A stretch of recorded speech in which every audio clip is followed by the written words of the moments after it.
जैसा कि आपको थंबनेल देखकर ये तो पता चल गया होगा कि हमारी आज की वीडियो का टॉपिक क्या है। क्या म्यूचुअल फंड सही है? Welcome back to our channel the system of logic. My name is Vaishali. सही है, सही है, सही है, सही है, सही है, सही है। म्यूचुअल फंड्स सही है। म्यूचुअल फंड निवेश बाजार जोखिमों के अधीन है। योजना से जुड़े सभी दस्तावेजों को ध्यान से पढ़ें। तो जब भी आप ये सब ऐड देखते होंगे तो आपके मन में ये जानने की इच्छा तो जरूर होती होगी कि क्या वाकई में म्यूचुअल फंड सही है। आज की वीडियो में हम यही सब डिस्कस करेंगे कि म्यूचुअल फंड होता क्या है, कैसे वर्क करता है और म्यूचुअल फंड में इन्वेस्ट करने की क्या क्या बेनिफिट है। तो चलिए शुरू करते हैं। लेकिन उससे पहले अगर अभी तक आपने हमारे चैनल को सब्सक्राइब नहीं किया है तो सब्सक्राइब जरूर करें और बेल आइकन को भी प्रेस करें ताकि आपको सारी नोटिफिकेशन टाइम टू टाइम मिलती रहे। अब देखिए, चिंटू नाम का एक लड़का है। जी हाँ, आप बिल्कुल सही समझ रहे हैं। ये वही है जिसने कोडिंग सीख के ऐप बनाया था। उस ऐप से उसे कुछ इनकम हुई। अब उसके मम्मी पापा ये चाह रहे हैं कि उन पैसों को कहीं पे इन्वेस्ट कर दिया जाए ताकि वो पैसा आइडल ना पड़ा रहे और उन पैसों की भी ग्रोथ हो। क्योंकि देखिए, जैसे जैसे टाइम निकलता रहता है वैसे वैसे पैसे की वैल्यू डाउन होती रहती है इन्फ्लेशन की वजह से। तो इससे बेटर तो यही है कि उन पैसों को कहीं पे इन्वेस्ट कर दिया जाए। अब वो दोनों ये कंफ्यूज है कि पैसों को आखिर इन्वेस्ट कहाँ किया जाए जहाँ पे रिटर्न भी अच्छा खासा मिले और रिस्क भी कम हो। अब वो दोनों इसलिए कंफ्यूज है क्योंकि आज के टाइम में इतने सारे इन्वेस्टमेंट ऑप्शंस अवेलेबल हैं कि लोग कंफ्यूज हो जाते हैं। उन्हें पता नहीं चलता कि पैसों को कहाँ पे इन्वेस्ट किया जाए। तो चलिए पहले बात कर लेते हैं कुछ इन्वेस्टमेंट ऑप्शंस की। देखिए, वो दोनों पैसों को बैंक में भी डिपॉजिट करवा सकते हैं, सेविंग अकाउंट बनाकर, एफडी बनवाकर। वहां पर रिस्क ना के बराबर होता है और रिटर्न भी 5 से 6% तक का मिल जाता है। रियल एस्टेट में भी पैसों को इन्वेस्ट किया जा सकता है, यानी कि प्रॉपर्टीज वगैरह खरीदकर। इसमें रिस्क मॉडरेट होता है और रिटर्न भी सही मिल जाता है। और गोल्ड और ज्वेलरी में भी पैसों को इन्वेस्ट किया जा सकता है। इसमें रिस्क थोड़ा ज्यादा होता है क्योंकि गोल्ड के प्राइसेस में ज्यादातर फ्लक्चुएशन देखने को मिलती है। कुछ लोग पैसों को स्टॉक मार्केट में भी इन्वेस्ट करते हैं जिन्हें इनके बारे में जानकारी होती है। इसमें रिटर्न काफी अच्छा मिलता है, 20 से 25% तक। और जब रिटर्न ज्यादा है तो इसमें रिस्क भी काफी ज्यादा होता है। तो इसलिए इनमें केवल उन लोगों को इन्वेस्ट करना चाहिए जिन्हें इसके बारे में जानकारी हो। क्योंकि अगर आप आधी अधूरी जानकारी के साथ स्टॉक मार्केट में इन्वेस्ट करेंगे तो हो सकता है कि आपके पैसे डूब भी जाए। और एक ऑप्शन है म्यूचुअल फंड। म्यूचुअल फंड में भी अच्छा खासा रिटर्न मिलता है। इसमें रिस्क डिपेंड करता है स्कीम्स पर। अगर आपको ज्यादा रिटर्न चाहिए तो आप इक्विटी स्कीम्स के अंदर पैसे लगा सकते हो। इसमें रिस्क थोड़ा ज्यादा होता है। लेकिन अगर आपको रिस्क लेना नहीं पसंद तो आप डेट स्कीम के अंदर भी पैसे लगा सकते हो। इसमें रिस्क काफी कम होता है। अब देखिए, जो चिंटू के मम्मी पापा हैं उन्हें म्यूचुअल फंड वाला ऑप्शन ज्यादा अच्छा लगा क्योंकि इसमें रिस्क स्कीम्स पे डिपेंड करता है। अब वो चाहे तो रिस्क ले भी सकते हैं और बिना रिस्क वाली स्कीम के अंदर भी अपने पैसे को इन्वेस्ट कर सकते हैं। तो अगर चिंटू के मम्मी पापा इसमें इन्वेस्ट करते हैं तो उनके लिए बहुत जरूरी है कि उन्हें कुछ बेसिक बातें पता हो, जैसे म्यूचुअल फंड क्या होता है, कैसे वर्क करता है और कितने टाइम के लिए पैसों को इन्वेस्ट किया जाए ताकि उनको ज्यादा रिटर्न मिले। सो सबसे पहले हम ये बात करते हैं कि म्यूचुअल फंड क्या होता है।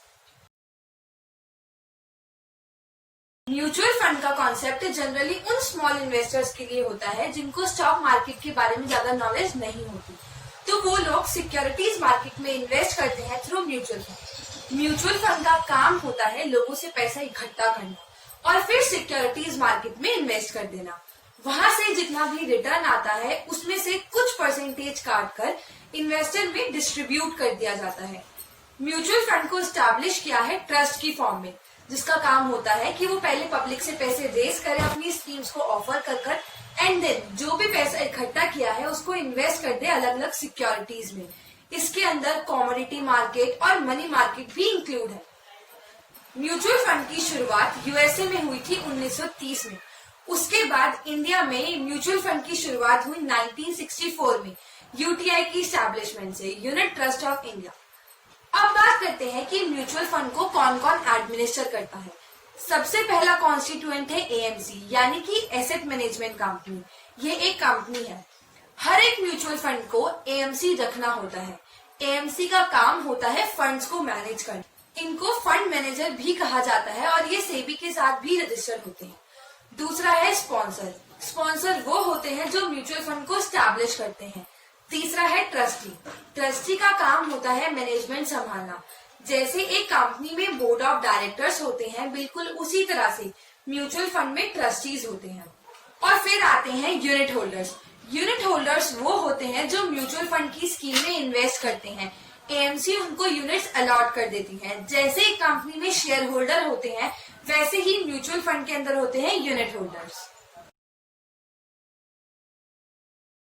जैसा कि मैंने आपको बताया कि म्यूचुअल फंड में सबसे पहले लोगों से पैसे लेकर उनको इकट्ठा किया जाता है और इन पैसों को मैनेज करने की जिम्मेदारी होती है फंड मैनेजर की। फंड मैनेजर एक्सपर्ट होते हैं स्टॉक मार्केट के। इनको सब नॉलेज होती है स्टॉक मार्केट के बारे में। स्टॉक मार्केट कैसे वर्क करता है, कैसे क्या है, सारी नॉलेज इनको होती है। तो ये वो प्रोफेशनल्स होते हैं जो आप लोगों की बिहाफ पर स्टॉक मार्केट के अंदर इन्वेस्ट करते हैं। जैसा कि मैंने आपको बताया, म्यूचुअल फंड में सबसे पहले लोगों से पैसे लेकर उनको इकट्ठा किया जाता है और इन पैसों को मैनेज करने की जिम्मेदारी होती है फंड मैनेजर की। फंड मैनेजर एक्सपर्ट होते हैं स्टॉक मार्केट के। इनको हर खबर होती है स्टॉक मार्केट के बारे में। तो ये वो प्रोफेशनल्स होते हैं जो पैसे इकट्ठा कर आप लोगों के बिहाफ पर मार्केट में पैसे को इन्वेस्ट करते हैं। अब जितनी भी इन्वेस्टमेंट की जाती है वो स्कीम्स के हिसाब से की जाती है। जैसे लार्ज कैप म्यूचुअल फंड को केवल लार्ज कैप स्टॉक में ही इन्वेस्ट किया जाता है। तो अगर आप अपने पैसे को लार्ज कैप म्यूचुअल फंड में इन्वेस्ट कर रहे हो तो आपको ये पता होगा कि आपके पैसे कौन से स्टॉक में इन्वेस्ट किए जा रहे हैं। म्यूचुअल फंड में बहुत सी अलग अलग टाइप की स्कीम होती है। तो इन्वेस्टर्स अपने risk appetite, investment horizon, investment objective के हिसाब से स्कीम को चूज कर सकते हैं और उसके अंदर पैसा लगा सकते हैं। अब देखिए, जो फंड मैनेजर होता है वो पहले पूरा रिसर्च करता है, एनालाइज करता है, उसके बाद ही वो पैसे को कहीं इन्वेस्ट करता है। फंड मैनेजर अलग अलग सिक्योरिटीज में इन्वेस्ट करता है ताकि अगर एक कंपनी में लॉस हो तो बाकी की कंपनीज उसे रिकवर कर ले। इसे बोलते हैं डाइवर्सिफिकेशन। अब देखिए, जब भी आप कहीं पे इन्वेस्ट करते हो तो आपको ये जानने की इच्छा तो जरूर होती होगी कि आपको आपके इन्वेस्टमेंट पे कितना रिटर्न मिल रहा है। तो जब भी आप लोग म्यूचुअल फंड के अंदर इन्वेस्ट करते हो, एएमसी आपको यूनिट्स अलॉट करती है as per NAV, net asset value के हिसाब से। जो एनएवी होती है वो डेली बेसिस पे कैलकुलेट की जाती है। तो आप लोग एनएवी की मदद से अपनी इन्वेस्टमेंट को इजीली ट्रैक कर सकते हो और ये जान सकते हो कि आपको आपकी इन्वेस्टमेंट पे कितना रिटर्न मिल रहा है। फंड मैनेजर आपके पैसे को कहां पर इन्वेस्ट कर रहे हैं, इसके हिसाब से अलग अलग टाइप के म्यूचुअल फंड हो सकते हैं, जिनको जनरली 3 कैटेगरीज में बांटा गया है। पहला है इक्विटी म्यूचुअल फंड, दूसरा है डेट म्यूचुअल फंड और तीसरा है हाइब्रिड म्यूचुअल फंड। सबसे पहले हम बात करते हैं इक्विटी म्यूचुअल फंड की। इसके अंदर पैसों को स्टॉक मार्केट में इन्वेस्ट किया जाता है। तो जाहिर सी बात है, इसमें रिस्क काफी ज्यादा होता है क्योंकि इसके अंदर स्टॉक मार्केट में इन्वेस्टमेंट की जा रही है जो कि बहुत अनसर्टेन होती है। इसमें रिस्क के साथ साथ रिटर्न भी काफी अच्छा देखने को मिलता है। अगर इन्वेस्टमेंट की जा रही है लार्ज कंपनीज के अंदर तो उनको बोला जाता है लार्ज कैप म्यूचुअल फंड। अगर इन्वेस्टमेंट स्मॉल कंपनीज में की जा रही है तो उनको बोला जाता है स्मॉल कैप म्यूचुअल फंड। और कुछ म्यूचुअल फंड ऐसे होते हैं जो केवल स्पेसिफिक सेक्टर में ही इन्वेस्ट करते हैं, उनको बोला जाता है सेक्टोरल म्यूचुअल फंड। जैसे कि कुछ म्यूचुअल फंड केवल आईटी सेक्टर, फार्मा सेक्टर, इन्हीं सब में इन्वेस्ट करते हैं, तो इनको बोला जाता है सेक्टोरल म्यूचुअल फंड। और दूसरा है डेट म्यूचुअल फंड। इनमें फंड को डेट इंस्ट्रूमेंट्स में इन्वेस्ट किया जाता है। डेट इंस्ट्रूमेंट में बॉन्ड, डिबेंचर्स, ये सब इंक्लूड होते हैं। इसमें रिस्क और रिटर्न दोनों ही कम होता है इक्विटी म्यूचुअल फंड के मुकाबले। अब डेट म्यूचुअल फंड भी अलग अलग प्रकार के होते हैं। पहला है लिक्विड फंड्स। लिक्विड मतलब होता है जो इजीली कैश में कन्वर्ट हो जाए। तो ये ऐसी सिक्योरिटीज होती हैं जिनको इजीली कैश के अंदर कन्वर्ट किया जा सकता है बहुत कम टाइम में। इसमें रिस्क ना के बराबर होता है। और दूसरा है गिल्ड फंड्स। ये वो फंड्स होते हैं जिनमें इन्वेस्टमेंट की जाती है गवर्नमेंट बॉन्ड्स में। अब जब यहाँ पे गवर्नमेंट इंक्लूड है तो इसमें रिस्क 0 के बराबर होता है। और अब है hybrid mutual fund.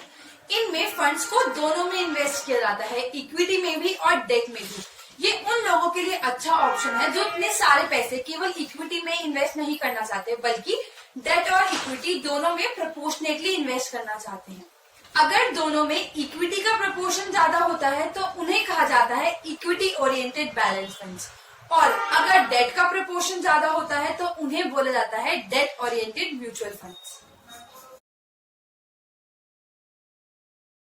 Mutual fund में इन्वेस्ट करने के बहुत से बेनिफिट हैं। सबसे पहला बेनिफिट है कि म्यूचुअल फंड में जो भी इन्वेस्ट करता है उनको एक्सपीरियंस स्किल प्रोफेशनल की सर्विसेज मिलती हैं। वो प्रोफेशनल सबसे पहले पूरा रिसर्च करते हैं, उसके बाद कंपनी की परफॉर्मेंस को एनालाइज करते हैं, उसके बाद ही कहीं जाकर सिक्योरिटीज के अंदर इन्वेस्ट करते हैं। दूसरा बेनिफिट है डाइवर्सिफिकेशन का। जैसा कि मैंने आपको बताया था कि म्यूचुअल फंड में अलग अलग सिक्योरिटीज के अंदर इन्वेस्ट किया जाता है। डाइवर्सिफिकेशन से रिस्क रिड्यूस होता है। अब वो कैसे होता है देखिए। डाइवर्सिफिकेशन की वजह से जब अलग अलग कंपनीज के अंदर इन्वेस्टमेंट की जाती है तो अगर एक कंपनी का स्टॉक डिक्लाइन भी हो रहा है तो बाकी की कंपनीज उसको रिकवर कर लेती है। अब ऐसा तो हो नहीं सकता कि सारी कंपनी एक साथ ही गिर जाए, है ना? तो इसलिए इसके अंदर डाइवर्सिफिकेशन का बेनिफिट मिलता है। तीसरा बेनिफिट है कि जो म्यूचुअल फंड होता है वो इन्वेस्टर का टाइम बचाता है और उनकी इन्वेस्टमेंट को इजी और कन्वीनियंट बनाता है। चौथा बेनिफिट है कि अगर म्यूचुअल फंड के अंदर मीडियम या फिर लॉन्ग टर्म के अंदर इन्वेस्टमेंट की जाए तो उससे रिटर्न काफी अच्छे मिलते हैं। और म्यूचुअल फंड में इन्वेस्ट करने का एक ये भी बेनिफिट है कि म्यूचुअल फंड में इन्वेस्ट करने से ट्रांसपेरेंसी बनी रहती है। इन्वेस्टर्स को उनकी इन्वेस्टमेंट पे रेगुलर इन्फॉर्मेशन मिलती रहती है। अब देखिए, जहाँ पे इतने सारे बेनिफिट है तो वहाँ पे रिस्क तो जरूर हुआ। तो आइए बात करते हैं कि म्यूचुअल फंड में इन्वेस्ट करने के क्या क्या रिस्क इन्वॉल्व होते हैं। जैसा कि मैंने आपको बताया कि म्यूचुअल फंड में डाइवर्सिफिकेशन का बेनिफिट मिलता है, लेकिन वहीं अगर एक्सेस डाइवर्सिफिकेशन कर दी जाए तो हो सकता है कि मेन सिक्योरिटी से फोकस लूज हो जाए, क्योंकि एक्सेस डाइवर्सिफिकेशन को मैनेज करना थोड़ा मुश्किल हो जाता है।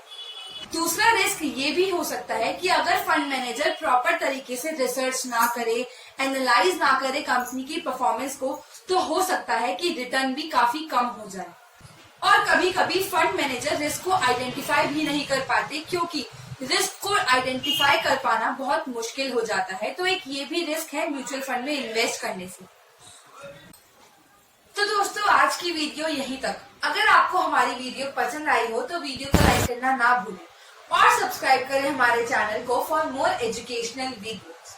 अगर आपको अभी भी म्यूचुअल फंड में कुछ डाउट हो तो आप मुझे कमेंट सेक्शन में कमेंट करके बता सकते हो, और मैंने एक लिंक भी दिया है डिस्क्रिप्शन में। आप उस पे भी अगर आपको कोई भी क्वेरी है तो जाकर देख सकते हो। Thank you for watching our video.